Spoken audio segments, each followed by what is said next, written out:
Muy bien, muy buenas noches estimados participantes, les doy una cálida bienvenida a Beloger. Soy Amileta Mayo y hoy tengo el placer de presentarles la segunda sesión del Diplomado de Derecho Administrativo, Procedimiento Administrativo y Digital, y para ello contamos con una distinguida ponente, la magíster Alexandra Molina Dimitrijevic, quien es abogada por la Universidad de Lima, máster en Administración Pública por la Universidad Libre de Bruselas y máster en Estudios Hispánicos por la Universidad de Cádiz.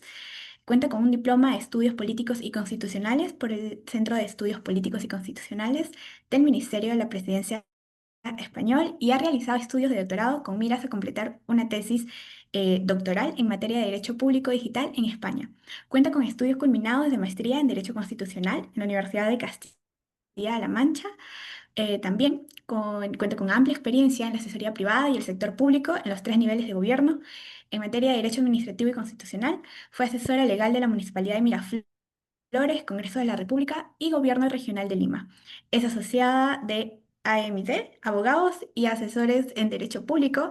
Es profesora de Derecho Administrativo 1 y Administrativo Económico en la Universidad Científica del Sur, donde además se desempeñó como docente a tiempo completo entre los años 2022 y 2024. Lideró la Clínica de Interés Público y coordinó el área constitucional. Es conferencista en temas de Derecho Constitucional y Administrativo y Digital e investigadora de estas ramas. Cuenta con numerosas publicaciones en revistas académicas en Derecho Administrativo y Constitucional. Está afiliada a la International Association of Constitutional Law eh, y a ICON Society. Lidera el grupo de Icon Society. Society. Lidera el grupo de investigación de Derecho Constitucional Comparado en la Universidad Científica del Sur. Muy bien, agradecemos a todos los participantes que nos acompañan tanto desde el aula virtual aquí en la plataforma de Zoom. Les recordamos que pueden enviar sus preguntas al chat, las cuales podrán ser atendidas por la doctora en el momento que considere oportuno. De igual forma, estimada doctora, le damos la más cordial bienvenida y le cedemos el uso de la palabra para que pueda dar inicio a su sesión. Muchísimas gracias. Muchísimas gracias, por la cálida presentación. Como siempre es un gusto compartir y colaborar con B-Lawyer. Nos reconectamos en este curso, en esta segunda sesión sobre derecho administrativo, procedimiento administrativo y digital. Quiero agradecer a las personas que están conectadas, quiero agradecer además a las personas que se han matriculado, sigan haciéndolo, comenten sobre el curso, que la verdad se vienen cosas bien interesantes. El día de hoy vamos a hablar de los principios del procedimiento administrativo general, que es un tema que a mí me gusta mucho y que me parece bastante útil para resolver casos complejos que siempre son desafíos en el día a día y en el quehacer administrativo. Para ello, nos vamos a ayudar de unas diapositivas, las cuales voy a compartir en este preciso momento.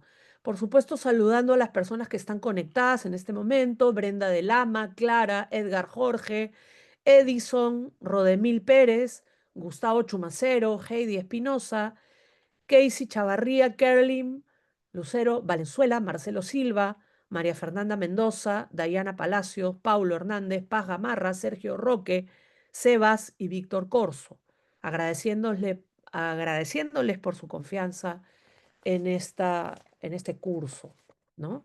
Vamos a compartir las diapositivas, señalando que el día de hoy vamos a ver básicamente el tema de principios, que es un tema, como les repito, que siempre me ha interesado estudiar. De hecho, yo tengo un artículo bastante antiguo sobre el tema, de la época incluso en que se dio o se publicó esta norma, ¿no? Además, vamos a ver la cuestión tan importante del sistema de fuentes del derecho administrativo, del procedimiento administrativo, ¿ya? Entonces, recapitulando los temas de esta sesión, serán los siguientes. El tema de principios, que va a ocupar la mayor parte de la clase, porque es un tema amplio, sin duda.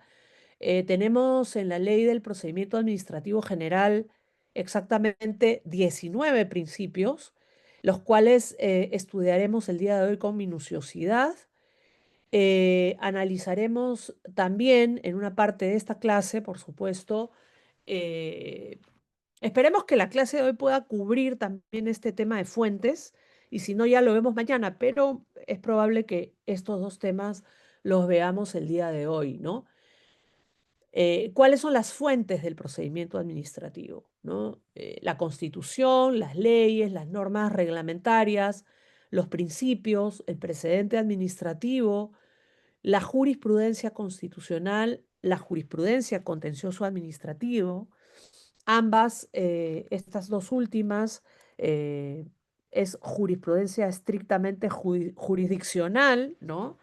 Mientras que el caso del precedente administrativo sería jurisprudencia administrativa, ¿no? En todo caso, lo abordaremos, por supuesto, y es un tema muy importante que tienen que manejar, ¿no? El tema del sistema de fuentes del procedimiento administrativo. Bien, el tema de principios del procedimiento administrativo es un tema extenso y es un tema que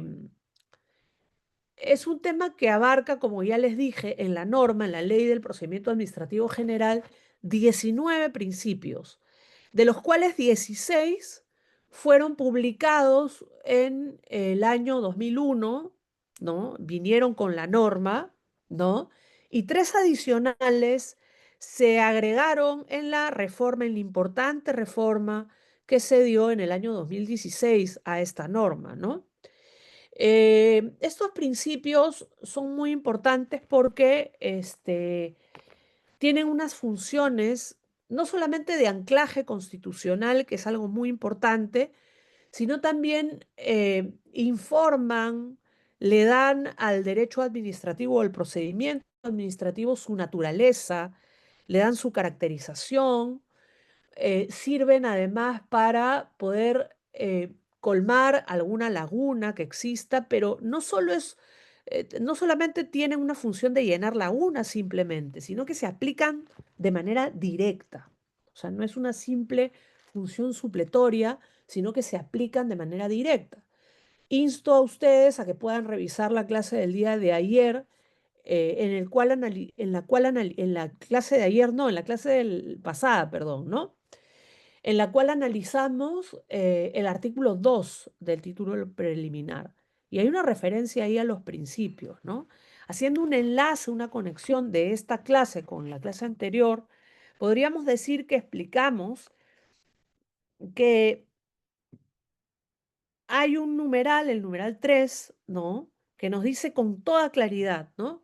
Del artículo 2, el numeral 3 del artículo 2 del título preliminar. Las autoridades administrativas, al reglamentar los procedimientos especiales, cumplirán con seguir los principios administrativos, ¿ya? Y los principios administrativos, además, establecen condiciones de alguna manera favorables al administrado. Y por supuesto que son normas comunes para la actuación de la función administrativa. Por lo tanto, los 3 numerales del artículo 2 del título preliminar enlazan completamente con los principios y nos dicen que estos se aplican, ya ni siquiera tenemos que esperar a que haya un vacío normativo, sino que se aplican ya directamente, ¿no? Sin embargo, claro, frente a un vacío, los principios nos ayudan mucho, sin duda alguna, ¿ya? Pero antes que nada, ya que hay un tema interesante desde la perspectiva incluso de la teoría del derecho, y yo quisiera preguntarles a ustedes, ¿qué es un principio y qué cosa diferencia un principio de una norma? ¿Tienen alguna idea al respecto? Quizás. Porque para las personas que tienen formación jurídica, este es un tema sumamente importante que sin embargo suele olvidarse, ¿no? Sobre todo en los últimos ciclos, cuando los alumnos se alejan de los primeros en los cuales se dan las bases, se suele olvidar este tipo de cosas. Y esto no se puede olvidar, porque es algo fundamental. Nunca nos olvidemos de los principios, nunca nos olvidemos de las nociones básicas del derecho, porque esa es la llave para resolver todas esas complejidades y desafíos que el día a día nos impone, ¿no? Entonces, eh, siempre nos centramos en lo práctico, en lo en lo del día a día, que a veces nos hace olvidar que hay una serie de principios que más bien sí, obviamente nos ayuda a resolver el día a día, porque la práctica puede ser muy diversa, puede ser muy compleja, y si no tenemos un aparato de principios jurídicos, es muy difícil afrontarlo, ¿no? Pero una noción básica de la teoría del derecho es que el principio es distinto de una norma por esencia, ¿no? Sin embargo, ambas, tanto la norma escrita como el principio, son fuentes del derecho y en tal sentido las tenemos que tener en consideración, ¿no? Eh, Marcelo, buenas noches. La norma tiene una aplicación más restrictiva y el principio una aplicación más amplia. Palacios, Dayana. Un principio son las bases sobre las cuales se van a establecer los valores para la creación normativa que construye una sociedad. Sí, son bases, ¿no? Pero jurídicamente hay una diferencia esencial entre un principio y una norma. Porque mientras que el principio te brinda, como bien dice Robert Alexi, un mandato de optimización, un mandato diciéndote hazlo lo mejor que puedas, la norma te da un mandato directo, es decir, lo cumples o no lo cumples. Si no lo cumples, hay consecuencias a título de sanción, a título de, dependiendo del área en la que nos manejemos, ¿no? Si tú no cumples la ley penal, se te aplicará una pena. Si tú no cumples la ley administrativo sancionadora, se te aplicará una sanción. Si tú no cumples el contrato, que es ley entre las partes, se puede resolver el contrato. Y así, las consecuencias son muy variadas, ¿no? Pero lo que caracteriza una norma es precisamente las consecuencias que tiene y la posibilidad de exigir esas consecuencias a través del aparato judicial, ¿no? En cambio, el principio contiene, como bien dice Alexi, un mandato de optimización. Hazlo lo mejor que puedas. Sin embargo, aquí estamos en un escenario, nos movemos en un escenario en el cual, y esa es una tendencia del derecho público peruano en los últimos tiempos, pero también es una tendencia que se ha visto en el mundo, de poner por escrito los principios, de ponerlos en una norma, de abrir una norma y ver que sus primeros artículos hacen referencia y describen a todo un elenco de principios en una norma escrita.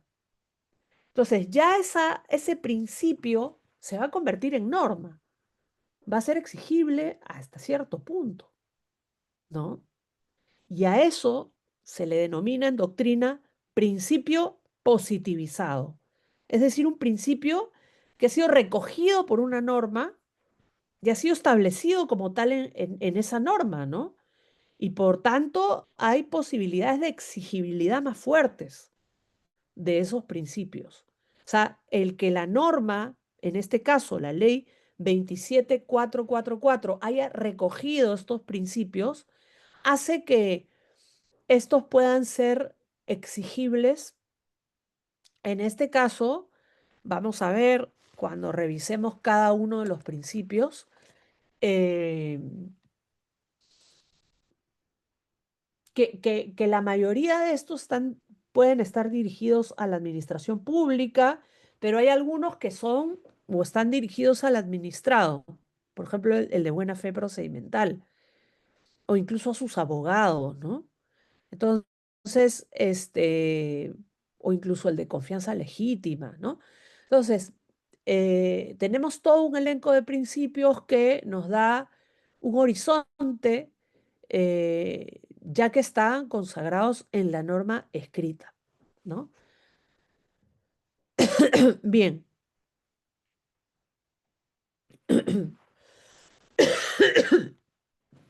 El procedimiento administrativo, entonces, tiene una serie de principios que están consagrados en la ley 27444, ¿no?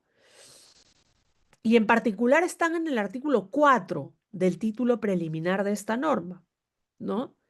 De hecho, es una de las cosas más llamativas de la norma. Sobre todo, no ahora, No les estoy hablando desde la perspectiva actual, que ya es un tema bastante tocado y manejado y estudiado, ¿no? Aunque creo que todavía no lo suficiente, ¿ah? Pero cuando tú, porque a mí me pasó, abriendo el peruano un 11 de abril del año 2001, vi todo este elenco de principios, el día que se publicó la norma, y dije, en comparación con lo que había en la normativa anterior, es un salto cualitativo importante, ¿no? Que se consagra una serie de principios. Eso a mí me motivó a escribir un artículo sobre el tema, ¿no? Me gustaría escribir otro sobre este mismo tema, ya con una mirada más actual, pero digamos que en cuanto a la previsión normativa, es una parte muy importante y muy interesante y muy rica y muy doctrinal también de esta norma. Y lo estoy diciendo además con conocimiento de causa porque a mí personalmente, quienes estuvieron en la comisión que redacta este proyecto, es el anteproyecto, ¿no? En los años 90 fines, los profesores Danós, Maraví, profesor Morón, Salazar y otros formaron parte de una comisión que evidentemente redactó esta norma o el anteproyecto de la norma, ¿no? Que recién fue publicada en el 2001 por temas que son de público conocimiento también, porque tiene que ver con la coyuntura política. Ustedes saben que la publicación de una norma tiene que ver con eso, pero la cuestión técnica fue trabajada antes, ¿no? Y quienes estuvieron en esa comisión me manifestaron que la idea de estos principios, si uno al leerlos se da cuenta rápidamente de esto, era que estos puedan ser claros para quienes trabajan en la administración pública, que no siempre son abogados, por cierto, ¿no? Y que se buscó una redacción detallada y clara para que los operadores del derecho administrativo, que no siempre son abogados, en muchos casos sí lo son, puedan comprender estos principios y aplicarlos más fácilmente para que, evidentemente, en su buena aplicación, el administrado, pues, también eh, tenga una aplicación justa de la norma, ¿no? Entonces, es bien interesante ver ese contexto, ¿no?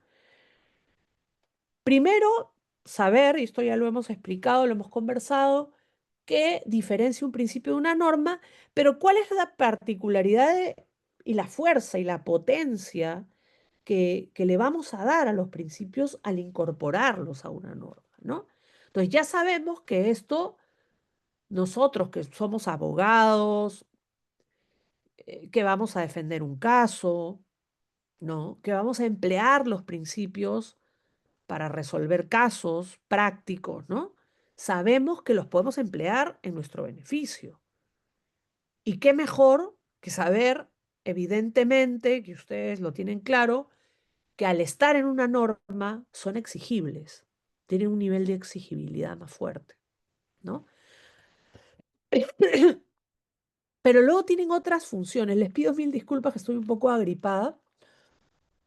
Tienen una serie de funciones estos principios, ¿no? En primer lugar, en tanto fuentes del derecho, ¿no? Y luego vamos a ver la cuestión del sistema de fuentes, nos sirve para llenar vacíos, ¿no? Igual estamos ante una norma que consagra principios y ese fenómeno se denomina principios positivizados, ¿no? Luego, en este artículo que les comento, que lo voy a incluir en el material, ¿no?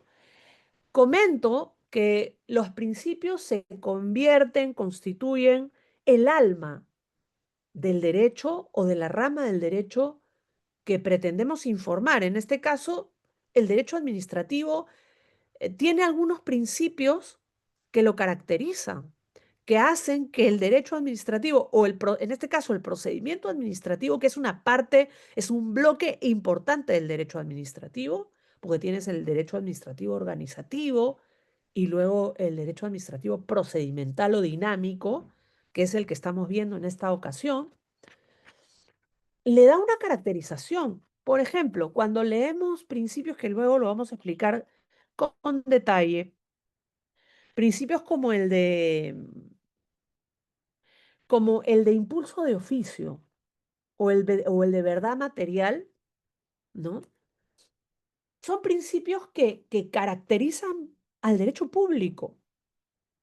El derecho público no funciona exactamente igual que el derecho privado. Y eso es algo que a veces se olvida en algunas áreas de especialización del derecho administrativo especial, ¿no? En las cuales intervienen muchas veces en sus tribunales, ¿no?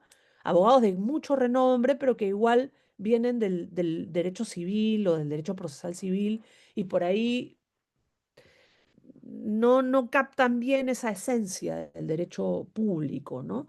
Esencia que sí capta, por ejemplo, el principio de impulso de oficio. Y luego lo vamos a ver y voy a explicar el por qué de lo que estoy diciendo, ¿no? Muchos de los principios, además, tienen un rol constitucional muy importante, ¿ya? Porque son una manifestación o un reflejo de algunos derechos fundamentales o de técnicas que existen en el derecho constitucional. Piénsese, por ejemplo, en el debido procedimiento administrativo. El debido procedimiento administrativo puede y debe entenderse como un principio como un derecho fundamental, mejor dicho. El debido procedimiento administrativo debe entenderse como la proyección administrativa del debido proceso, que está contemplado en el artículo 139 de la Constitución. El principio de igualdad también, o el principio el principio de razonabilidad que te da esa noción de técnicas que se emplean en el derecho en el derecho constitucional, perdón, como el principio, el test de proporcionalidad o la razonabilidad, ¿no? Entonces, eh, algunos de los principios reflejan derechos fundamentales.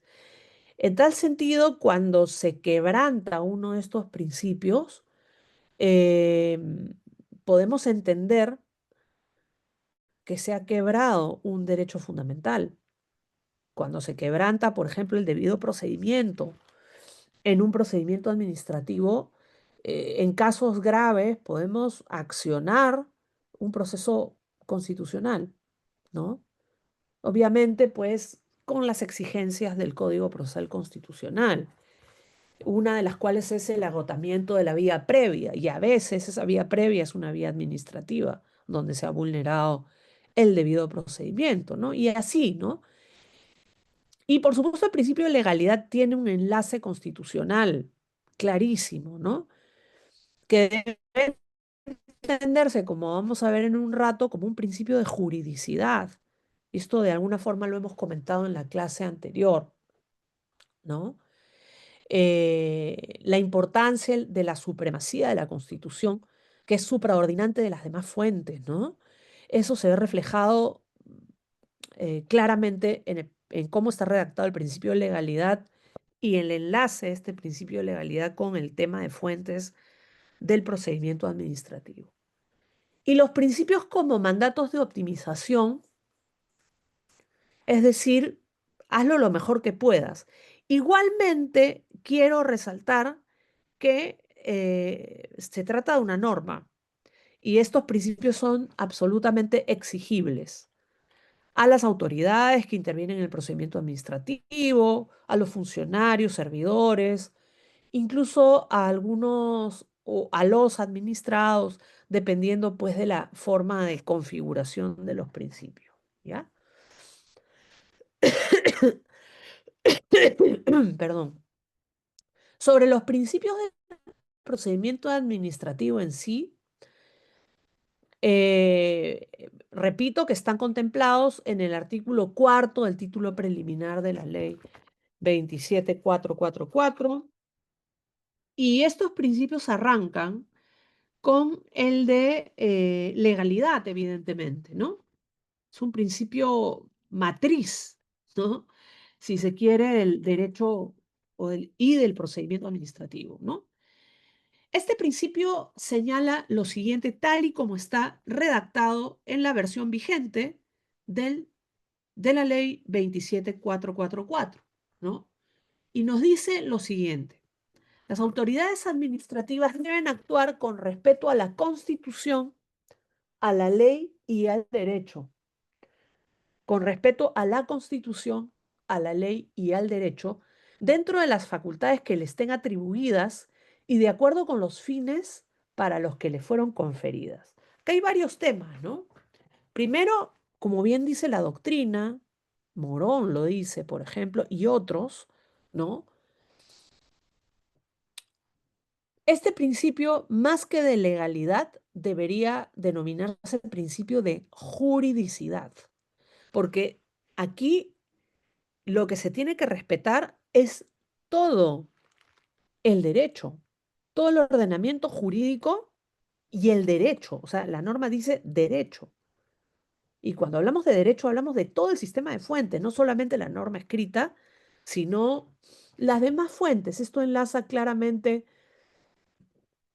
con el artículo quinto del título preliminar, que lo vamos a ver al final, ¿no? Cuando decimos derecho en ese precepto, cuando se dice en el principio de legalidad, respetar al derecho, ¿no? Pero ¿qué es el derecho? ¿Qué derecho? El sistema de fuentes, principalmente,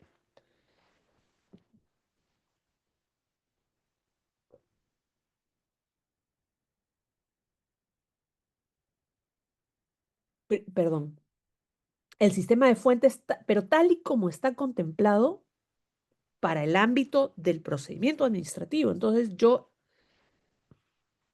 al decirme la norma derecho, lo conecto directamente con el sistema de fuentes. O sea, ¿cuáles son las fuentes del derecho administrativo, del procedimiento administrativo? La Constitución, los tratados, aquí se es mucho más específico, ¿no? Entonces, el principio de legalidad hay que leerlo en sintonía con el artículo quinto del título preliminar sobre fuentes, ¿no? La Constitución, los tratados, la ley, ¿no? Los decretos supremos, es decir, la norma reglamentaria, las otras normas que están por debajo del rango normativo de ley, los demás reglamentos del Poder Ejecutivo, los de alcance institucional, los de los sistemas administrativos, que eso está especificado en la Ley Orgánica del Poder Ejecutivo, es decir, cuáles son los sistemas administrativos, las demás normas subordinadas a los reglamentos anteriores, y esto, todo lo que está en el 2.1 y 2.6 es norma escrita, o sea, es la fuente del derecho denominada norma, ¿no? Dicho en sentido genérico, pues tenemos norma escrita de rango constitucional, escrita de rango de ley, norma escrita de rango reglamentario, escrita, ¿ya? Pero luego vemos otro tipo de fuentes, ¿no? Como la jurisprudencia proveniente de la autoridad jurisdiccional que interpreta las disposiciones administrativas. ¿Y qué jurisprudencia suele interpretar la norma administrativa? Fundamentalmente dos tipos de jurisprudencia. La emitida en el marco de un procedimiento, de un proceso contencioso administrativo y la emitida por el Tribunal Constitucional. O sea, el Tribunal Constitucional en no pocas oportunidades se ha pronunciado sobre casos de carácter administrativo. Una sentencia emblemática, sin duda, la que se dicta hace un año sobre el tema del Sistema Nacional de Control y la responsabilidad administrativa funcional, ¿no? Entonces, esa jurisprudencia relevante de cara al derecho administrativo, la constitucional. Muchas veces hay jurisprudencia constitucional que hace referencia a temas de carácter administrativo. Es frecuente, ¿no? Y luego la del contencioso administrativo, claramente, ¿no? Y luego las resoluciones emitidas por la administración a través de sus tribunales o consejos regidos por leyes especiales, estableciendo criterios interpretativos de alcance general y debidamente publicadas. Estas decisiones generan precedente administrativo, el cual está regulado por el numeral 6 del título preliminar, agotan la vida administrativa y no pueden ser anuladas en esta sede. Esta es la cuestión de los tribunales administrativos, la jurisprudencia administrativa. Es decir, pero en un sentido administrativo, o sea, no son sentencias, sino son resoluciones administrativas, pero emitidas por las últimas instancias colegiadas, ¿no? De algunos órganos de relevancia, ¿no? El Tribunal de la OEFA, el Tribunal de OCE, el Tribunal de, de Indecopi, etcétera, ¿no? Muchas veces en ámbitos, como bien dice acá la norma, ¿no? En ámbitos ya propios del procedimiento especial, ¿no? Entonces, y ese tipo de resoluciones suelen ser bien interesantes, ¿no? Luego, los pronunciamientos vinculantes de aquellas entidades facultadas para absolver consultas sobre la interpretación de normas administrativas, ¿no? Opiniones, ¿no? Tienen carácter más de informe, pero cuando el informe es vinculante, no siempre la norma administrativa no prevé que siempre sean vinculantes. De entrada son facultativos y no vinculantes, lo dice la misma norma, pero algunos informes o algunos pronunciamientos o algunas opiniones tienen un carácter vinculante, ¿no? Eh, en ese sentido hay varias opiniones interesantes, vinculantes. Por ejemplo, podemos ver casos de OCE o OS, que ahora se llama OS, ¿no? Desde la dación o la publicación de la norma de la nueva ley de contrataciones públicas, ¿no? OS, ¿no? Pues esta entidad suele ser un ejemplo de este tipo de pronunciamientos, ¿no? De la emisión de este tipo de pronunciamientos. Y por supuesto, los principios generales del derecho administrativo. Y yo diría los del procedimiento administrativo, pero que ya en realidad los del procedimiento administrativo son norma. El otro día di una conferencia sobre la diferencia entre los principios del derecho administrativo y los principios del procedimiento administrativo. No son lo mismo, ¿no? Igual los principios del derecho administrativo son más generales incluso. Y hay algunos principios propiamente dichos, como el de seguridad jurídica, está presente en el derecho administrativo, ¿no? Pero bueno, luego aquí te especifican que las fuentes 2.7, 2.8, 2.9 y 2.10, que curiosamente no son las fuentes normativas, pues son jurisprudencia, son sentencias, son resoluciones administrativas, son pronunciamientos, son principios, no son fuentes de carácter normativo, como sí lo son de la 2.1 a la 2.6, sirven para interpretar y delimitar el campo de aplicación del ordenamiento positivo. Ordenamiento positivo o norma escrita son del 2.1 al 2.5, al 2.6, perdón. Entonces, esta es la cuestión del sistema de fuentes que enlaza claramente con el principio de legalidad. Entonces, cuando hablamos de legalidad, no hablamos solo de la norma con rango de ley, sino que hablamos primero y principal de la jerarquía normativa, empezando por la Constitución, pasando por la norma legal y luego por el reglamento.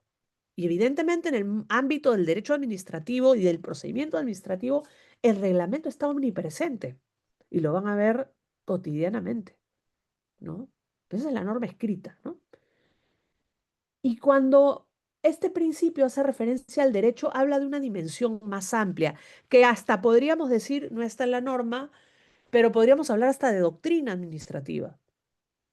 que la doctrina también es fuente del derecho. Luego hay toda una discusión sobre si en el derecho administrativo puede haber costumbre, ¿no? Derecho consuetudinario administrativo, ¿no? Es complicado hablar de costumbre en el derecho administrativo, pero hay algunos autores que recientemente están escribiendo sobre el tema, ¿no?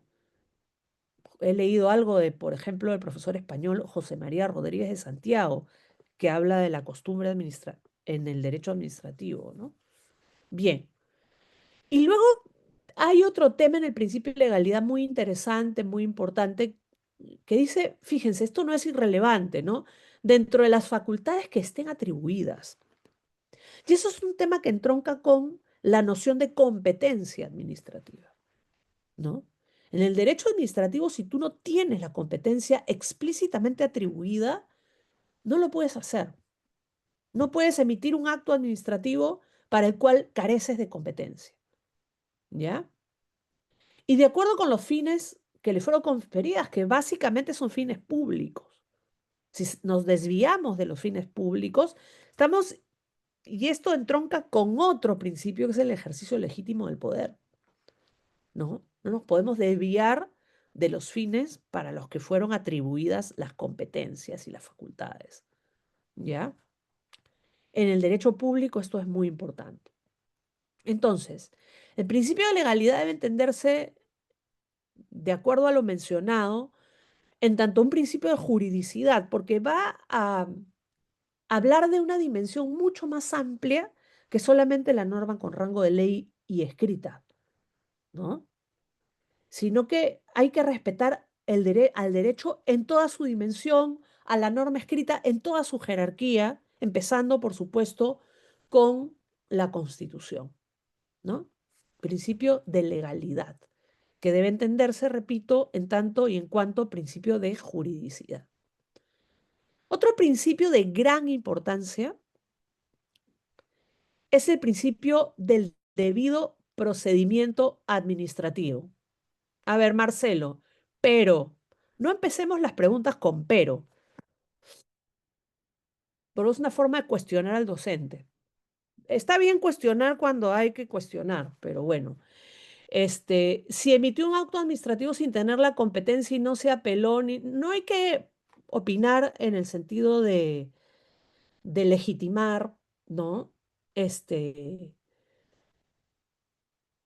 ya, o sea, no lo digo en mala onda, ¿ah? No lo digo para nada en mala onda, sino que las palabras importan. Este, si emitió un acto administrativo sin tener la competencia y no se apeló, ni se dictó la nulidad del mismo, pero que habrán pasado pues 1000 años, ¿no? Porque para la nulidad hay bastante tiempo, ¿eh? O sea, para dictar la nulidad hay que, este, hay que luchar por que los actos administrativos sean los válidos. Y si no hay validez, hay que impugnar, más que impugnarlo, si somos autoridad, si estamos por encima de el órgano que lo dictó, hay que declarar la nulidad. Y si somos el administrado, hay que deducir la nulidad dentro de los procedimientos correspondientes, ¿no? ¿Ya? Y si pasó el tiempo, bueno, ¿no? Pero hay que ser proactivos para evitar que, pues, pase el tiempo, ¿no? Y ese acto, pues, que es nulo, que no se tiene la competencia para el mismo, se mantenga, no se puede mantener, ¿no? Si emitió una, bueno, eso es una irregularidad, es una cosa que está mal, es una irregularidad que siempre habrá manera de controlarla. Siempre habrá manera de controlar esa irregularidad. Siempre, ¿ya? Si se consolidó porque pasó el tiempo, porque tienen la nulidad de oficio, no solamente tiene un plazo para que lo dicte la propia administración, sino que hay un plazo, hay un, hay una posibilidad también de cuestionarlo a nivel judicial, ¿ya? Pero eso no quita la responsabilidad del caso. O sea, la responsabilidad del caso no la quita, no se quita, no se elimina. Siempre va a haber manera de controlar de alguna forma ese tema, ¿no?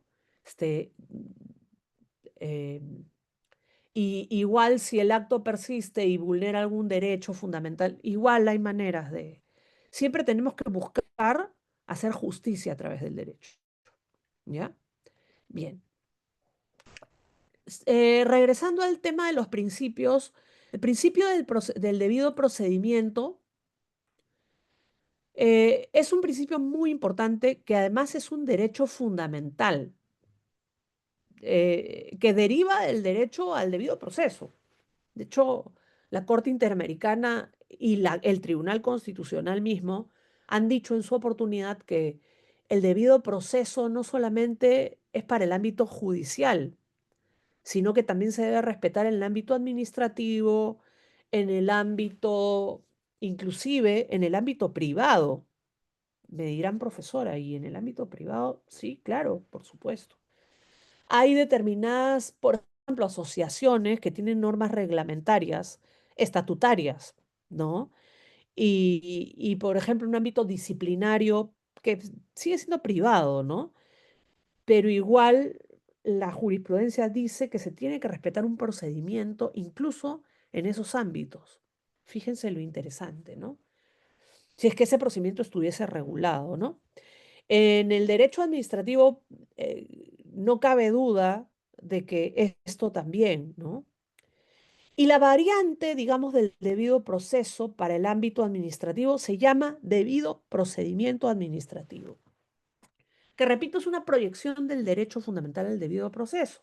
Entonces, si tú has sido vulnerado en tus derechos en el procedimiento administrativo, puedes, desde luego que puedes reclamar ese tema, ¿no? Es absolutamente reclamable e incluso puede llegar a abrir la posibilidad de una acción de amparo, ¿no? Eso es un tema importante, evidentemente cumpliendo con todos los requisitos que corresponden al que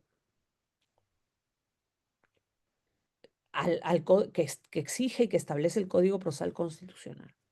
¿Qué dice el principio del debido procedimiento? Los administrados gozan de los derechos y garantías implícitos al debido procedimiento administrativo, ¿no? Tales derechos y garantías comprenden de modo enunciativo, más no limitativo, que quiere decir que pueden haber otras variantes u otros elementos del debido procedimiento, no escritos en esta norma, pero por lo menos son estos, ¿no? Primero, tienes derecho a ser notificado. En base al debido procedimiento administrativo, tienes derecho a ser notificado, derecho a acceder al expediente, lo cual entronca con otro principio que es el de acceso permanente. Si tú eres un administrado, si tú has iniciado un procedimiento, tienen que permitirte ver el expediente las 24 horas del día y los 7 días a la semana, ¿no? Tienes derecho a refutar los cargos imputados. Por ejemplo, en un procedimiento sancionador. Existe una parte del procedimiento sancionador o un rasgo del procedimiento administrativo sancionador que exige que la administración pues te tenga que decir claramente por qué te está o te quiere sancionar. Y tú tienes que poder refutar en tus descargos esos cargos imputados, valga la redundancia, ¿no? Además, tienes derecho a exponer tus argumentos, a presentar alegatos complementarios. O sea, si por ahí no te dio tiempo a hacer una argumentación muy profunda dentro del plazo para presentar tu recurso, puedes presentar alegatos complementarios. Y quienes son abogados saben que existe el famoso otro sí digo, ¿no? También puedes hacerlo en el procedimiento administrativo, ¿no? Lo sabemos, ¿no? A ofrecer y producir pruebas. Ojo, ofrecer pruebas de tu punto, del punto que estás argumentando, en el derecho administrativo funciona, el derecho público funciona de una manera diferente al derecho privado, donde se dice, bueno, quien afirma algo tiene que probarlo. O sea, la famosa carga de la prueba, ¿no? En el derecho administrativo la carga de la prueba funciona de una manera distinta y tenemos que entenderlo así. Aunque claro, es muy difícil porque también hay una realidad, ¿no? En el derecho administrativo hay una realidad. Y es que a veces la institución no tiene medios materiales o personales para actuar o generar pruebas en la cual se plasme otro principio que es la verdad material, ¿no? Y es complicado, es un tema incluso de gestión pública, ¿no? Entonces ahí el administrado, si tiene las pruebas, pues facilita mucho el trabajo a la administración. Pero no se debe entender como carga de la prueba o como una obligación de probar, sino como un derecho. La prueba, de acuerdo a cómo está descrita en este principio, tiene que entenderse como un derecho. ¿Ya? Cuando tú tienes las pruebas, preséntalas. No te pueden poner cortapisas, ¿no? Tienes derecho a solicitar el uso de la palabra cuando corresponda, ¿ya? A obtener una decisión motivada, fundada en derecho, emitida por autoridad competente en un plazo razonable, y a impugnar las decisiones que los afecten. Es decir, todo este procedimiento recursal que existe en este ámbito administrativo, es decir, la posibilidad de presentar recursos de reconsideración, apelación y en su caso revisión, forma parte de tu derecho al debido y al principio del debido procedimiento. ¿Ya?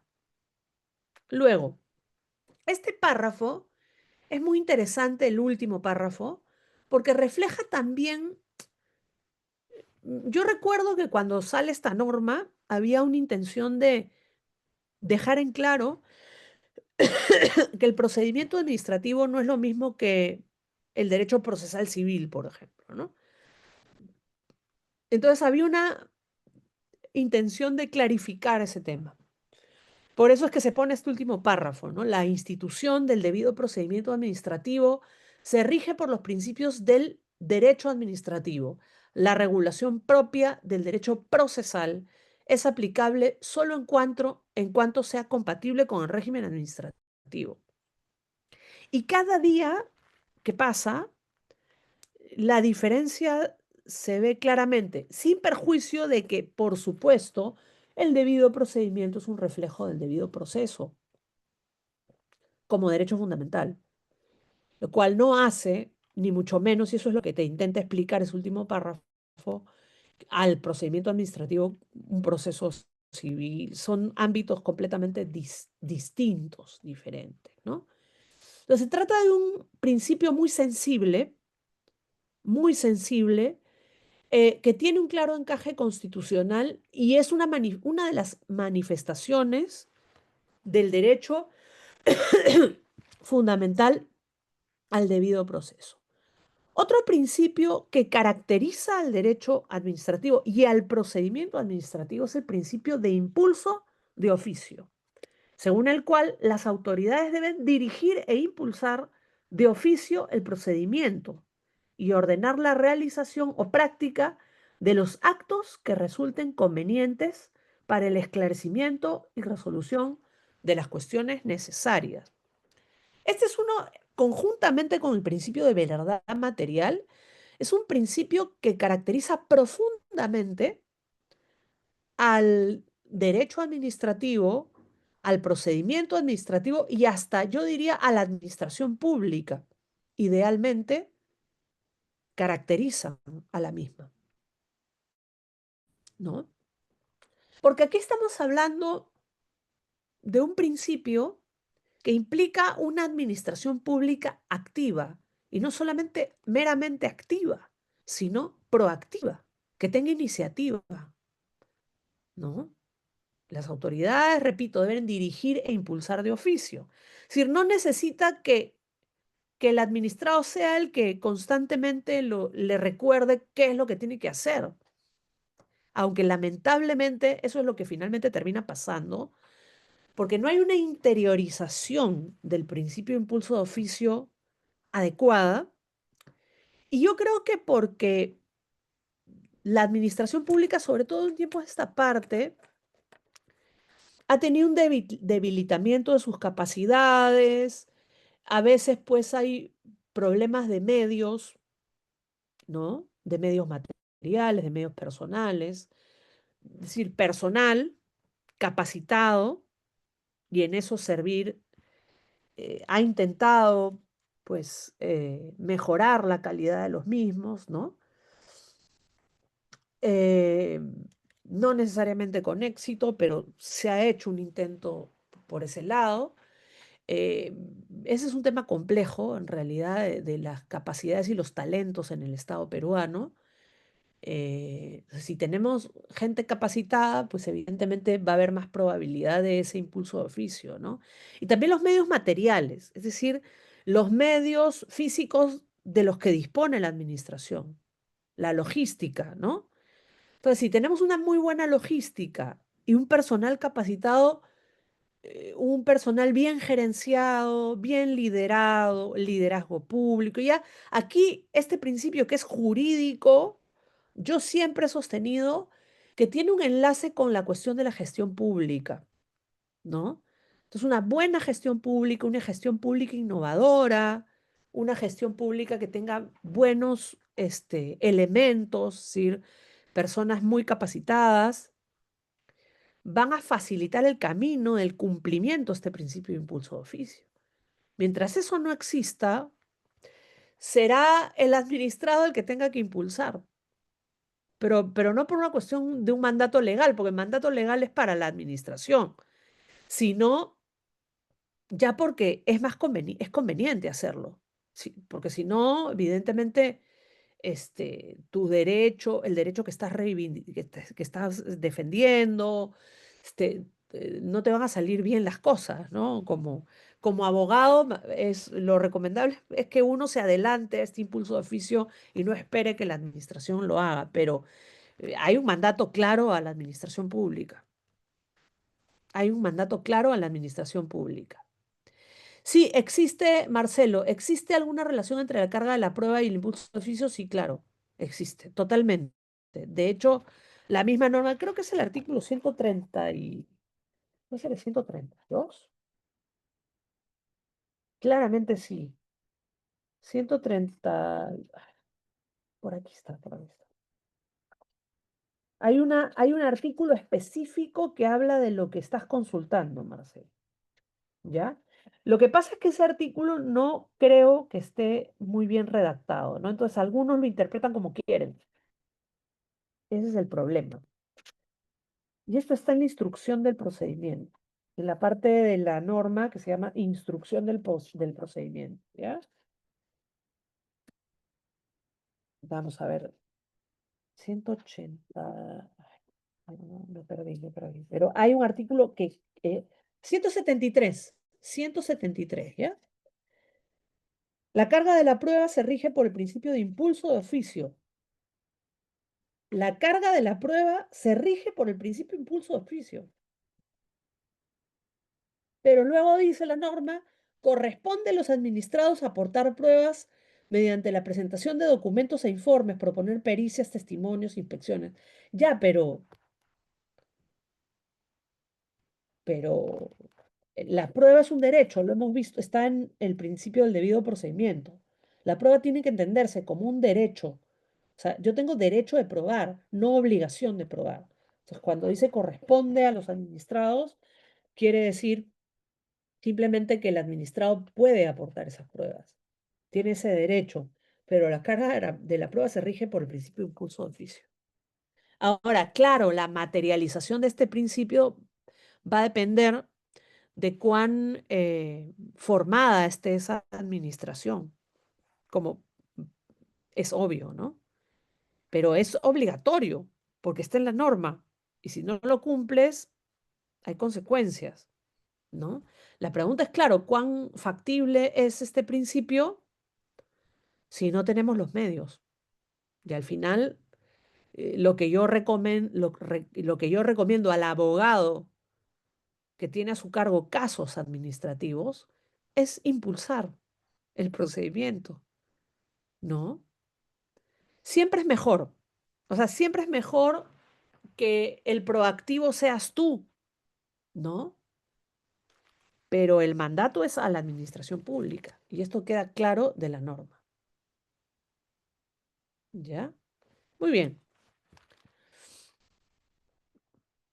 El principio de impulso de oficio es un principio fundamental para entender al procedimiento administrativo en sí y al rol de la administración dentro de un enfoque verdaderamente publicista. Como vemos, estos principios caracterizan ya el derecho administrativo y a la gestión pública, ¿no? Y la administración tiene que ser proactiva. La pregunta es que, claro, el tema es que, claro, la administración para hacerlo necesita capacidades materiales, es decir, medios, logística, pero también necesita gente capacitada. ¿Tenemos gente capacitada en la administración pública? Sí, la hay, pero creo que hay un debilitamiento, ¿no? Hay muchos talentos en el Estado, sí, es verdad, pero ha habido un debilitamiento a lo largo de los años. Entonces, hay que seguir, además, fomentando en los jóvenes también que se interesen por trabajar en la administración pública desde la capacidad, desde la honestidad, desde el servicio al ciudadano, etcétera, ¿no? Luego tenemos el principio de razonabilidad. Las decisiones de la autoridad administrativa cuando creen obligaciones, califiquen infracciones, impongan sanciones o establezcan restricciones a los administrados deben adaptarse dentro de los límites de la facultad atribuida. Esto se repite mucho, ¿no? Y me parece importante, ¿ya? Y manteniendo la debida proporción entre los medios a emplear y los fines públicos que deba tutelar a fin de que respondan a lo estrictamente necesario para la satisfacción de su cometido, ¿ya? Muchos casos que terminan en los tribunales, que terminan en, digamos, en la bajo un análisis, ¿no? El famoso test de proporcionalidad, vienen de derecho administrativo, ¿no? Y evidentemente este es un principio que refleja esa técnica, de alguna forma, ¿ah? De alguna forma. Tiene que haber proporcionalidad en todo sentido, ¿no? Cuando crees obligaciones, califiques infracciones, impongan sanciones, hay un principio específico del procedimiento sancionador que tiene una relación con este principio general de razonabilidad, que es el de proporcionalidad. Se llama proporcionalidad, está en el 248, ¿no? En el 200, se llama razonabilidad, perdón, pero hay una alusión en el numeral 3 del 248 a la razonabilidad también, a la proporcionalidad, ¿no? Debida proporción entre los medios a emplear y los fines públicos que deba tutelar, ¿no? A fin de que respondan a lo estrictamente necesario para la satisfacción de su cometido, ¿ya? Principio de imparcialidad. Este principio de imparcialidad, entronca bastante con el derecho, no diría entronca bastante, diría es una manifestación clara en el ámbito administrativo del principio derecho a la igualdad. Y dice así, este numeral 1.5 del artículo cuarto del título preliminar. Las autoridades administrativas actúan sin ninguna clase de discriminación entre los administrados, otorgándoles tratamiento y tutela igualitarios frente al procedimiento. Entonces, en un procedimiento administrativo, nadie es más que nadie. Todos somos iguales, ¿ya? Para entender la igualdad, tenemos que revisar, es más complejo, ¿no? Pero tenemos un artículo 2, numeral 2, que establece el derecho fundamental a la igualdad y la prohibición de discriminación. No se puede discriminar al administrado por las razones o lo que en derecho constitucional llamamos las famosas categorías sospechosas, ¿no? Que están incluidas en el artículo 2, numeral 2 de la Constitución. Toda persona tiene derecho a la igualdad ante la ley. Nadie puede ser discriminado por motivo de origen, raza, sexo, idioma, religión, opinión, condición económica o de cualquier otra índole. Entonces yo no puedo, eh, en el marco de un procedimiento administrativo, tratar de manera diferenciada por estas, entre comillas, razones, que no son razones, son sin razones, ¿no? A las personas, ¿no? Debo tratarlas de manera igualitaria. Frente a la administración pública, y esto nos dice, también somos iguales todos. Po- Deberíamos y somos iguales frente a la administración pública. En un procedimiento administrativo no puedo discriminar, ¿ya? Es decir, no puedo realizar una diferenciación que no se base en lo objetivo o razonable, ninguna diferenciación. Y cuando la diferenciación no es ni objetiva ni razonable, se produce la discriminación, ¿ya? Y además, tú tienes que resolver de manera objetiva, sin parcialización. Mi norte o mi fuente o lo que tengo que utilizar para resolver un caso es el ordenamiento jurídico y el respeto por el interés general. Otros criterios no entran dentro del objetivo ni de lo razonable y se salen pues de un tratamiento igualitario. Eso lo tenemos que tener muy claro, ¿no? Y luego yo pienso que la imparcialidad hace referencia también a que en la administración pública, y lamentablemente se ve mucho, y es muy cotidiano, tristemente cotidiano, es la existencia de conflictos de interés. O sea, se tiene que concientizar más sobre que se tiene que evitar el conflicto de interés y que además no puede haber sesgo a la hora de resolver un caso administrativo, ¿no? No puede haber sesgo. La autoridad no puede actuar con sesgo de ningún tipo. Eso quiere decir la imparcialidad, ¿ya?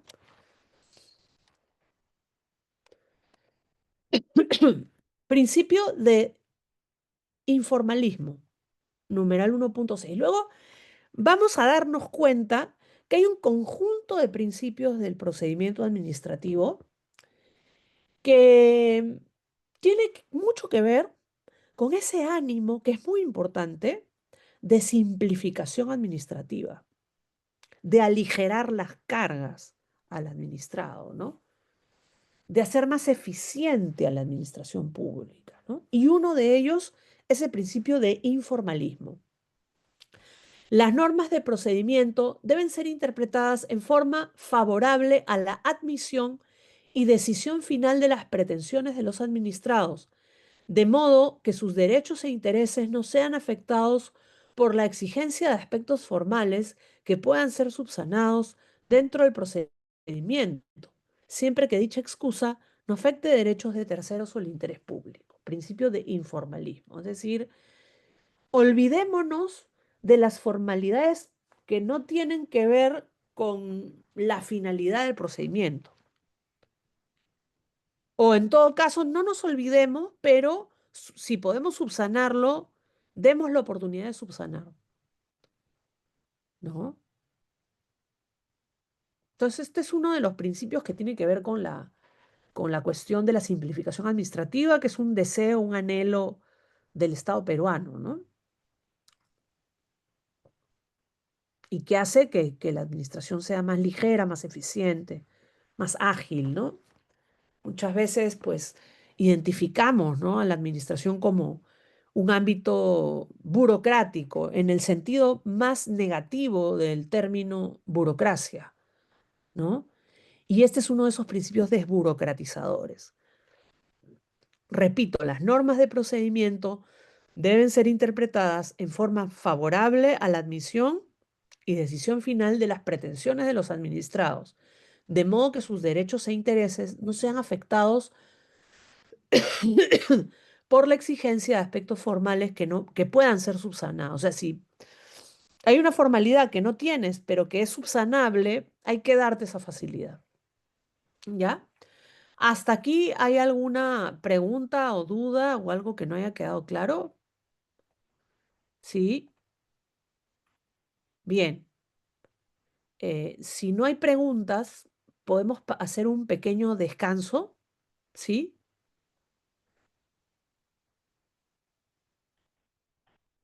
Podemos hacer un pequeño Claro, descanso, ya. ¿sí? De unos 5 a 10 minutos Ujú, y volvemos después del mismo, ¿ya? También para no, perfecto, porque estoy con el tema de la voz también un poco, ¿ya? Listo, nos vemos en un momento. Muchas gracias. en 5 minutos. Sí, gracias. Bien, Yamil. Continuamos. Bien. Bueno, ha culminado nuestro descanso. Continuamos con el principio de presunción de veracidad, ¿no? Que en parte tiene un elemento axiológico en el sentido de la integridad que tenemos que tener en un procedimiento, ¿no? Y además tiene un elemento de simplificación también, ¿no?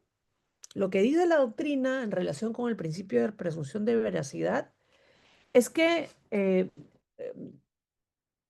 lo que busca es no imponer cargas muy pesadas de documentación a los administrados que se comportan con integridad, ¿no? Entonces, vamos a presumir que tú actúas o les estás entregando a la administración documentación que es real. Ahora bien, se trata de una presunción que admite prueba en contrario y las consecuencias de que se detecte que has presentado documentación que no es real, pues son gravísimas, son fuertes, ¿ya? Entonces es un equilibrio em, que permite sancionar dura, yo creo en ti, ¿ok? Pero te sancionaré duramente si no me has dicho la verdad. Yo presumo que me has dicho la verdad, pero te sancionaré como administración, te sancionaré duramente si no me dices la verdad. Es decir, si esa prueba en contrario se encuentra, ¿no? ¿Y qué dice este principio? 1.7, principio de presunción de veracidad. En la tramitación del procedimiento administrativo se presume que los documentos y declaraciones formulados por los administrados en la forma prescrita por esta ley responden a la verdad de los hechos que ellos afirman. O sea, voy a presumir que la documentación que me estás entregando es real, pero si esta no es real, la norma es clara en las consecuencias que puede acarrear, ¿ya? ¿Y cuáles son esas consecuencias? ¿Dónde las encontramos? En el artículo 34 de la Ley del Procedimiento Administrativo General, ¿no? En el artículo 34 de la Ley del Procedimiento Administrativo General, que es un artículo largo, pero que vamos a resumir diciendo, ¿no? Que hay consecuencias, fuertes, ¿no? Esto está en el 34.3. En caso de comprobar fraude o falsedad en la declaración, información o en la documentación presentada por el administrado, la entidad considerará no satisfecha la exigencia respectiva para todos sus efectos, procediendo a declarar la nulidad. Entonces, primera consecuencia, nulidad del acto administrativo. Pues no tenías los requisitos correspondientes, ya que la documentación no era verdadera, ¿ya? Segundo, una multa en favor de la entidad de entre 5 y 10 UITs vigentes a la fecha de pago. Ojo. Y además, lo que en derecho penal se denomina la noticia criminis, ¿no? Es decir, esto es un delito, ¿no? Y como tal, evidentemente la administración no es titular de la acción penal, le manda a los actuados al Ministerio Público para que vea si procede, ¿no? Que probablemente lo haga, ¿no? Entonces, aquí tenemos una variedad de consecuencias duras ¿ya? Y está bien que sea así, ¿no? A quienes presenten documentación que no es real.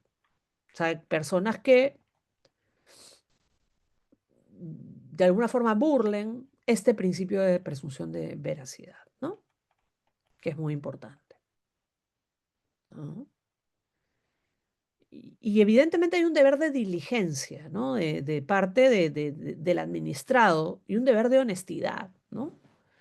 Este, diligencia porque muchas veces hay personas que no tienen, eh, digamos, o que optan, por ejemplo, por tramitadores, ¿no?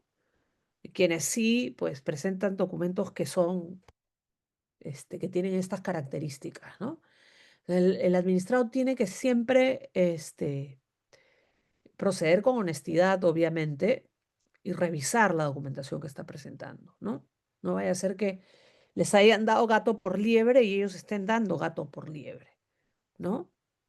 Tiene que haber diligencia, tiene que haber honestidad en la documentación, tiene que haber prolijidad. Las consecuencias son graves, ¿no? Y estás engañando a la administración. Principio de celeridad.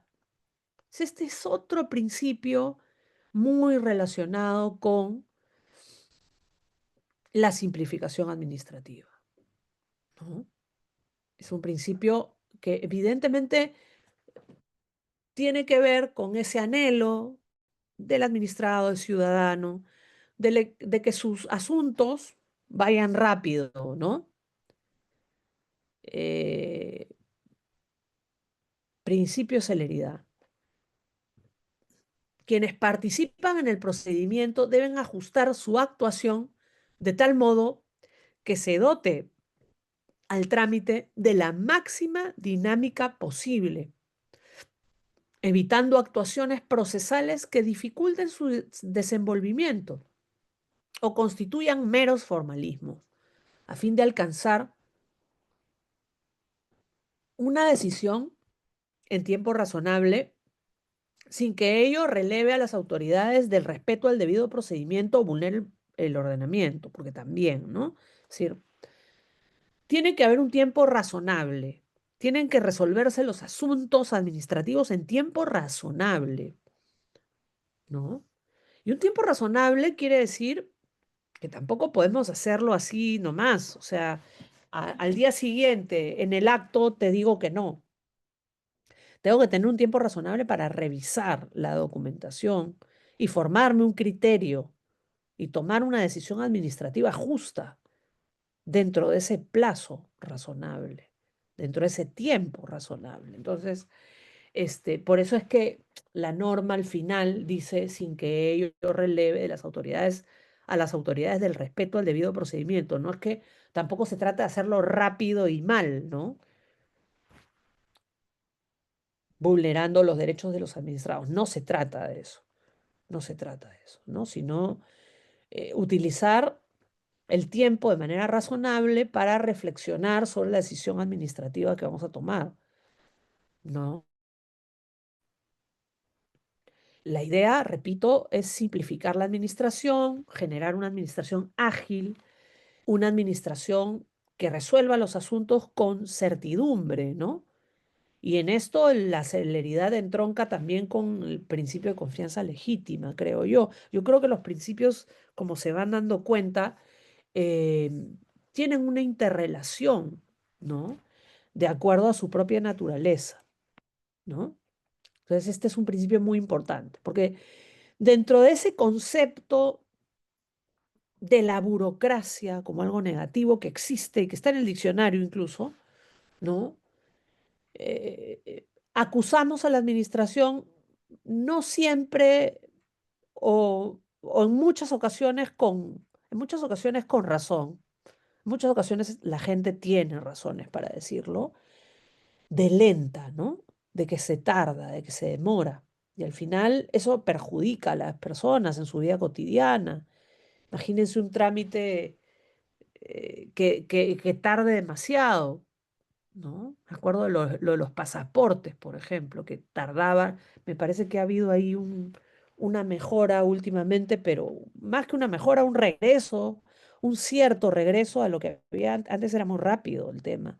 y se ralentizó un montón y eso perjudica a la gente. Por ejemplo, si quieres viajar, necesitas tu pasaporte y no lo tienes de manera célere, pues hay problemas, ¿no? Es un ejemplo cotidiano, ¿no? De que cómo la administración pública en su falta de celeridad nos puede afectar en proyectos, en planes, ¿no? Entonces, claro, el principio de celeridad, ¿no? Y evidentemente esto conecta también con la cuestión de la obligatoriedad del plazo, el silencio administrativo, ¿no? Pero se tienen que resolver los asuntos en tiempo razonable, ¿ya? Esos temas los vamos a ver, por supuesto, más adelante en el curso. 1.10, principio de eficacia. Los sujetos del procedimiento administrativo deben hacer prevalecer el cumplimiento de la finalidad del acto procedimental sobre aquellos formalismos cuya realización no incide en su validez, no determinen aspectos importantes en la decisión final, no disminuyan las garantías del procedimiento, ni causen indefensión a los administrados. En todos los supuestos de aplicación de este principio, la finalidad del acto que se privilegie sobre las formalidades no esenciales deberá ajustarse al marco normativo aplicable y su validez será una garantía de la finalidad pública que se busca satisfacer con la aplicación de este principio. Lo primero y principal es la finalidad del acto procedimental, ¿ya? Y los formalismos vienen después, ¿ya? O sea, aquellas formalidades, obviamente de la norma sí se desprende que hay formalidades que hay que cumplir. Eso nos lo dice implícitamente, ¿no? Sobre aquellos formalismos cuya realización no incide en su validez, no determinen aspectos importantes de la decisión final. O sea, formalidades no esenciales, digámoslo. Las formalidades no esenciales no pueden entorpecer la finalidad del acto. Y a eso le llamamos eficacia, en el procedimiento administrativo, ¿eh? Porque se puede hablar de la eficacia de la gestión, ¿no? Que eso ya lo encontramos más que nada en la LOPE, ¿no? Pero en el procedimiento lo que tenemos que buscar es que se cumpla la finalidad del acto procedimental, ¿ya? Y no perdernos en formalidades no esenciales. Nuevamente, es un principio que tiene que ver con ese ánimo de generar una administración ágil, una administración que sirva al ciudadano y que no entorpezca, ¿no? Una simplificación administrativa, ¿no? Esto es uno de esos principios que tiene que ver con ese ánimo de simplificar la administración pública, ¿ya? Y por tanto es un principio de suma importancia, ¿no? Principio de verdad material. Este conecta bastante, ¿saben con cuál? Con el principio de impulso oficio. El de verdad material conecta bastante con el principio de impulso de oficio, ¿ya? En el procedimiento, la autoridad administrativa competente deberá verificar plenamente los hechos que sirven de motivo a sus decisiones, para lo cual deberá adoptar todas las medidas probatorias necesarias, autorizadas por la ley, aun cuando no hayan sido propuestas por los administrados o hayan acordado eximirse de ellas. ¿Ya?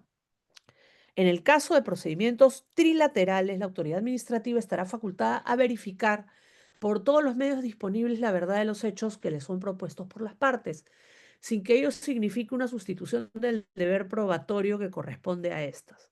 Sin embargo, la autoridad administrativa estará obligada a ejercer dicha facultad cuando su pronunciamiento pudiera involucrar también al interés público. Entonces, la autoridad administrativa debe verificar plenamente los hechos, con ese ánimo de impulso de oficio, con ese espíritu de impulso de oficio. Este va de la mano con el impulso de oficio, ¿eh? Va de la mano. ¿Y qué implica la verdad material en particular, de manera específica? ¿No? ¿De qué hablamos cuando hablamos de verdad material? de la realidad, de la probanza de las cosas, de, de que lleguemos a la verdad. Y podemos emplear todas las medidas probatorias necesarias, autorizadas por la ley. ¿Ya? Incluso cuando no. Nuevamente, este es un principio que tiene más bien que ver con la caracterización del derecho público, con la caracterización de la administración pública, con la búsqueda del interés general, con la búsqueda del interés general. Si yo lo que busco, si mi norte es el interés general, busco la manera, ¿no? De verificar si se ha vulnerado el interés general o no. Ejemplo, ¿no? Busco la forma de probar, ¿no? Eh, o no, o sea, vamos a ver qué nos dicen las pruebas, igual tengo que ser objetivo, ¿no? Entonces, tengo que buscar si se verificó o no, pero plenamente, si se cometió una infracción administrativa o no. ¿Cómo pruebo que la persona se pasó una luz roja? ¿No? ¿Qué medios tengo para probarlo? No me lo puedo inventar o no puedo guiarme por mecanismos superficiales para determinarlo. Sino que tengo que llegar a la verdad. Porque claro, porque mi decisión puede perjudicar a una persona. Si esa persona no ha cumplido con, perdón, si esa persona no ha cometido la infracción, la perjudica, ¿no? Entonces, no la puedes sancionar porque sí, tienes que probarlo. Y de hecho, en el procedimiento sancionador hay toda una instancia probatoria muy importante, ¿no? Entonces, todas las decisiones tienen que estar debidamente probadas, ¿no? Y el esclarecimiento de los asuntos tiene que producirse. Y eso depende de ese impulso de oficio que me lleva a tomar todas las medidas probatorias. Es decir, el impulso de oficio me lleva a la verdad material. El impulso de oficio me lleva a la verdad material. ¿Ya? Y nuevamente, la buena gestión pública, la buena dirección pública, los buenos medios materiales, ¿no? El empleo de tecnología, si se quiere. El reclutamiento de personal adecuado, de servidores públicos, no solamente honestos, sino capacitados en el área correspondiente. Me van a generar un clima de verdad material. O sea, me van a generar la dirección correcta para encontrar la verdad material. Pero si no tenemos presupuesto, que también hay temas presupuestales involucrados, si no tenemos presupuesto, no lo sabemos gastar, no tenemos el equipamiento adecuado, las unidades móviles adecuadas para hacer, por ejemplo, inspecciones in situ, si es que se necesita. Si nuestro personal no sabe de la materia correspondiente a nuestras competencias, pues mal vamos, ¿no? No llegamos a la verdad material. Si no tenemos autoridades diligentes que vayan al fondo de las cosas, que no razonen, ¿no? Que no reflexionen, que no argumenten, que no motiven, ¿no? Pues mal vamos, ¿no? Y no cumplimos la verdad material. ¿Ya? Este principio es clave. Este principio, junto con el de impulso oficio, son claves para caracterizar la administración pública y la gestión de los asuntos públicos. ¿Ya? Principio de participación. Las entidades deben brindar las condiciones necesarias a todos los administrados para acceder a la información que administren, sin expresión de causa.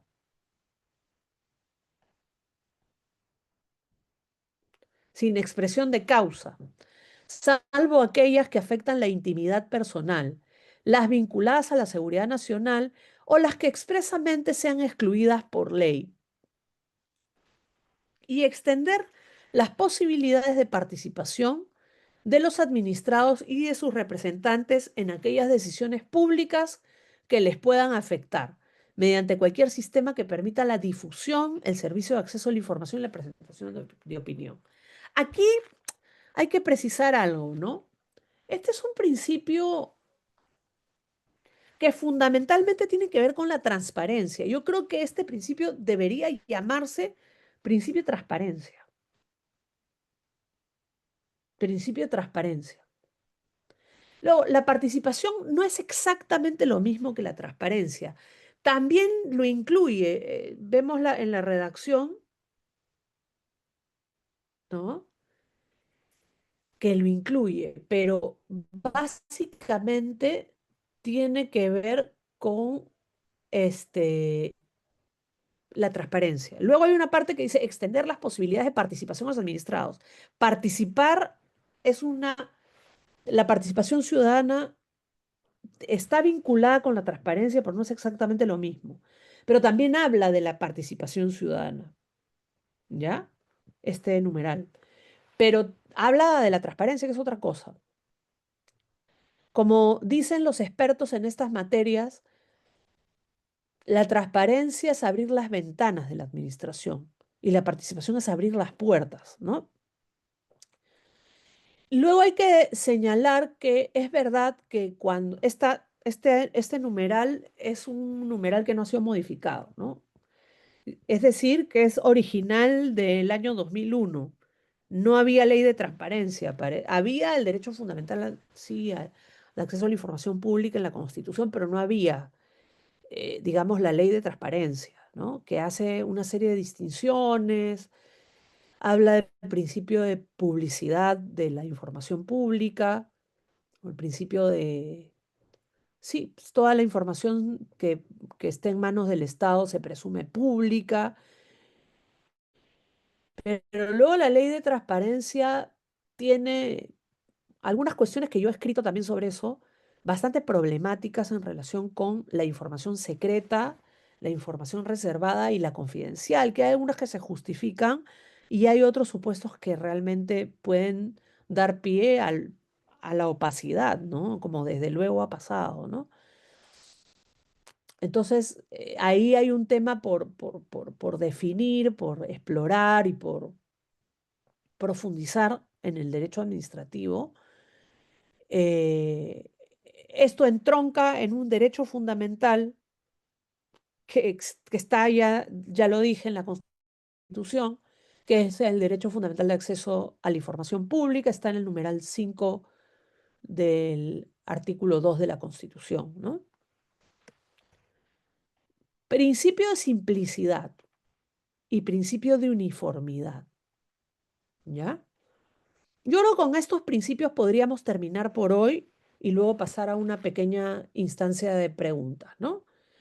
Principio de simplicidad. Los trámites establecidos por la autoridad administrativa deben ser sencillos, debiendo eliminarse toda complejidad innecesaria, es decir, los requisitos exigidos deben ser racionales y proporcionales a los fines que persigue cumplir, perdón. Ese es otro principio que busca la simplificación administrativa, el aligeramiento de las cargas, ¿no? Y en este caso, el mandato es a la autoridad administrativa a la hora en que diseña los procedimientos, ¿no? A la hora, por ejemplo, en que confecciona su tupa, ¿no? No puede establecer complejidades innecesarias, ¿no? Que a veces esto sucede, ¿no? Y los requisitos deberán ser racionales y proporcionales a los fines que se persigue cumplir. Esto es a la hora del diseño del procedimiento, ¿ya? El principio de uniformidad. Este es otro principio que tiene que ver eh, con la simplificación, por supuesto, ¿no? Porque muchas veces ocurre que la administración pública o las distintas instituciones de la administración pública establecen requisitos diferentes para trámites similares. Y esto genera, incluso impacta en la confianza legítima, que es otro principio que luego lo vamos a ver, ¿no? La autoridad administrativa deberá establecer requisitos similares para trámites similares, garantizando que las excepciones a los principios generales no sean convertidos en la regla general. Toda diferenciación deberá basarse en criterios objetivos debidamente sustentados. Pero aquí el core del principio son las primeras líneas, ¿no? La autoridad administrativa deberá establecer requisitos similares para trámites similares. Ya. Si yo voy a abrir una oficina en este distrito, necesito una licencia de funcionamiento, los requisitos que voy a tener en la otra tendrían que ser para mi otra sucursal, tendría que ser similares, ¿no? ¿No? Entonces, aquí tiene que haber también, yo creo, a la hora de confeccionar estos requisitos, tiene que haber una mirada conjunta de la administración pública, ¿no? Tiene que haber una coordinación interadministrativa para establecer esta uniformización, ¿no? Salvo que, evidentemente, hayan diferencias sustanciales que ameriten que hayan requisitos diferentes. Y no solamente se predica respecto de otras entidades, sino respecto a la misma entidad. Si el trámite es parecido, los requisitos tienen que ser parecidos. A ver, el trámite no es el mismo, estamos hablando de la misma entidad. El trámite no es el mismo, pero es bastante parecido. Entonces, igual tiene que haber una razonable, la diferenciación tiene que ser bastante razonable. Tiene que ser mínima. Si es muy similar, tiene que ser mínima. ¿Ya? Vamos a dejar la clase por aquí para pasar a un intervalo de preguntas. Este, vamos a pasar a una estación de preguntas, ¿ya? Los y las leo o escucho. Mientras van elaborando sus preguntas, vamos a contestar a esta que tenemos acá. Bajo ese supuesto, no recuerdo cuál, sería incorrecto que una autoridad plasme en un acto administrativo que la carga de la prueba corresponda al administrado y no habiendo aportado medio probatorio en alguno, declarar improcedente. Eso lo van a hacer seguro, ¿no? En la práctica sucede así, pero, pero en realidad el administrado puede impugnar y puede argumentar lo que estoy señalando, ¿no? Que la prueba es su derecho, ¿no? De hecho, hay muchas resoluciones que dicen, como el administrado afirmó algo que no pudo probar, se declara improcedente, ¿no? Y eso no necesariamente está bien, ¿no? ¿Ya? La carga de la prueba, ese término corresponde, está muy mal utilizado por la ley, eso se debe modificar, ¿no? Pues se debe aclarar un poco más ese artículo, se debe aclarar, porque cuando dice corresponde deberíamos entenderlo como un derecho y no como un deber, porque si no habría una contradicción, si la carga de la prueba no es de la administración, habría una contradicción, porque la misma norma dice la carga de la prueba es de la administración. No sé si hay otra pregunta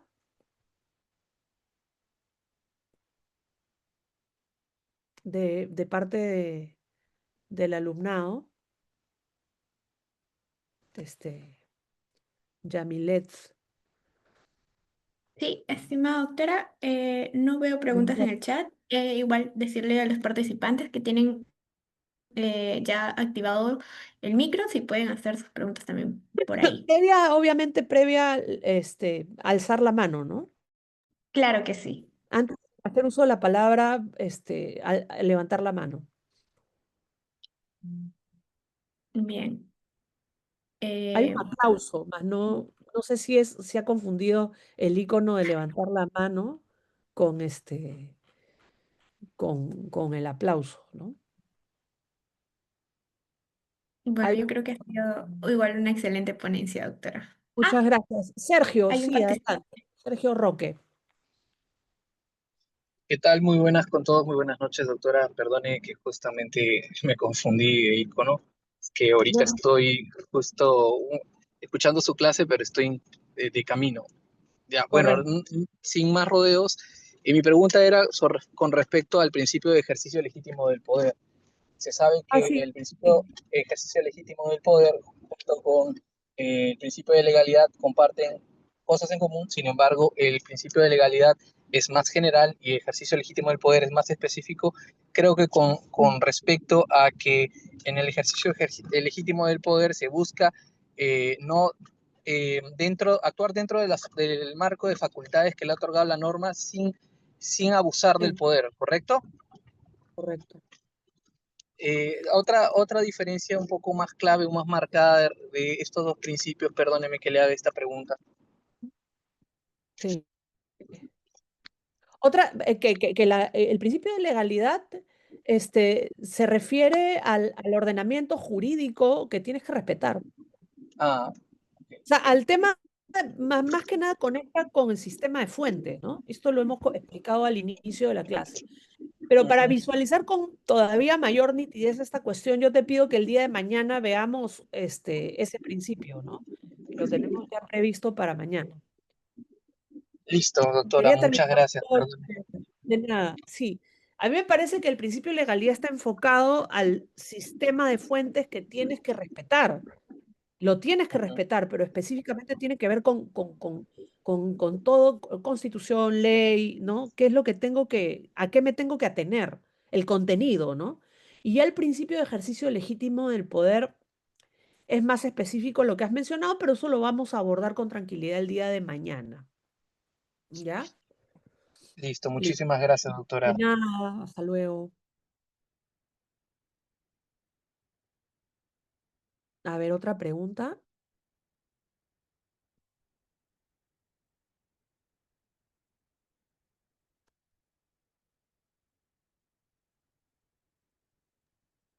Estimada doctora, creo Sí, que por el momento no hay preguntas. ok. Ujú. Si me preguntas, lo podemos dejar Entonces, por acá. El día de hoy, disculpen que estoy un poco con la voz, estoy terminando un proceso gripal y estoy un poco mal de la voz. Si podemos acabar un poquito antes, sería genial. Ya mañana lo continuamos. ¿Ya? sí, doctora, no se preocupe. Igual ha sido una excelente ponencia. Le agradezco Muchas mucho que gracias. se dé el tiempo para compartir con nosotros. Muy amable, muy gentil. Muchísimas gracias a Bill Lawyer por la oportunidad el día de mañana. Nos vemos y continuamos con el curso. ¿Ya? Perfecto. Muchas gracias y un abrazo para todos y todas. Nos estamos viendo el día de mañana. Chao. Hasta pronto.